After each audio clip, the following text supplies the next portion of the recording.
প্রকৃতি কারো ঋণ জমা রাখে না, সেটা সুদে আসলে মিটিয়ে দেয়। আজকে শুনবো সেই চাঞ্চল্যকর গল্প, যেটা শুনে অনেক কিছুই শিখতে এবং বুঝতে পারবে। তো চলুন শুরু করি সেই চাঞ্চল্যকর ঘটনার প্রথম পর্ব।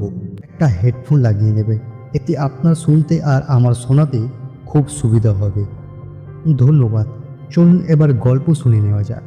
রাহুল সেন শহরের সবচেয়ে প্রভাবশালী শিল্পপতি। তার অহংকারের চূড়ায় দাঁড়িয়ে বিশ্বাস করতেন অর্থই সর্বশক্তিমান। তার বিলাসবহুল জীবন, দ্রুতগামী গাড়ি এবং আকাশচুম্বী অফিস তার ক্ষমতার প্রতীক ছিল। কিন্তু তার হৃদয়ে ছিল এক গভীর শূন্যতা, যা তিনি অর্থ দিয়ে পূরণ করতে চেয়েছিলেন।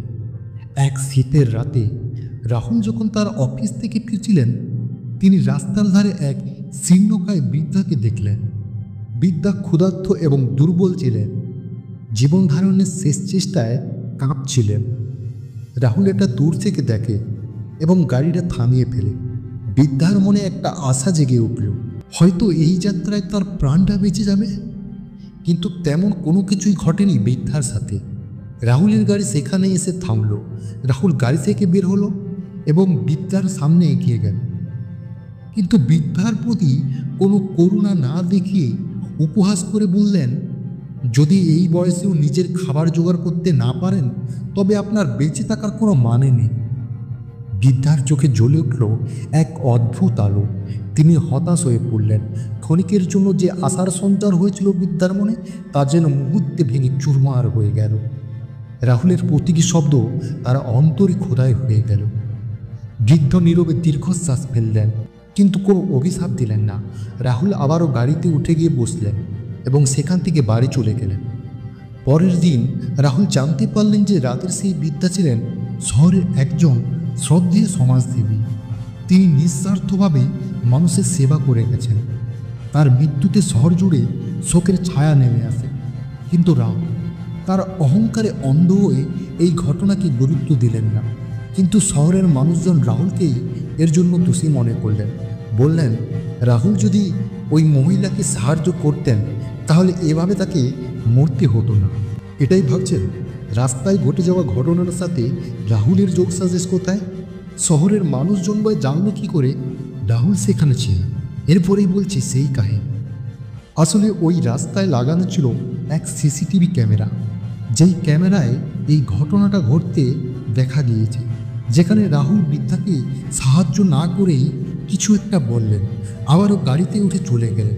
আর সেই কারণেই মানুষজন রাহুলকে দোষী মনে করছে। চলুন এরপর আসা যাক মূল ঘটনাতে।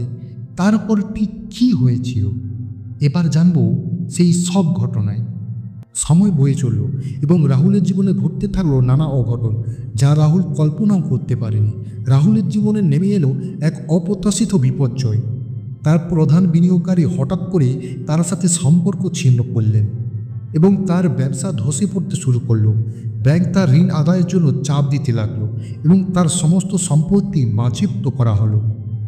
রাহুল লোকালয় থেকে বেরিয়ে একা থাকতে শুরু করলো, এক প্রকার পালিয়ে বেড়াচ্ছিল। একদিন রাহুল হতাশ অন্ধকারে নিমজ্জিত হয়ে শহরের একটি নির্জন পার্কে বসে নিজের দুর্ভাগ্য নিয়ে ভাবছিলেন। হঠাৎ একজন রহস্যময় বৃদ্ধা তার পাশে এসে বসলেন। বৃদ্ধার শান্ত চোখ রাহুলের অস্থির আত্মাকে শান্ত করার চেষ্টা করছিল। বৃদ্ধা মৃদু স্বরে বললেন, জীবনে যা বপন করা হয় তাই ফিরে আসে, তাই না? রাহুল অবাক হয়ে বৃদ্ধার দিকে তাকালেন। তার চেহারাটা যেন চেনা লাগছে। হঠাৎ সেই বৃদ্ধার কথা মনে পড়ে গেল রাহুলের, যাকে সাহায্য না করেই উপহাস করে চলে গিয়েছিল। কিন্তু সেই বৃদ্ধা, কিন্তু তিনি তো মারা গিয়েছিলেন। রাহুলের শরীর হিম হয়ে গেল। এরপর ঠিক কী ঘটেছিল এবার শোনাবো সেই ঘটনা।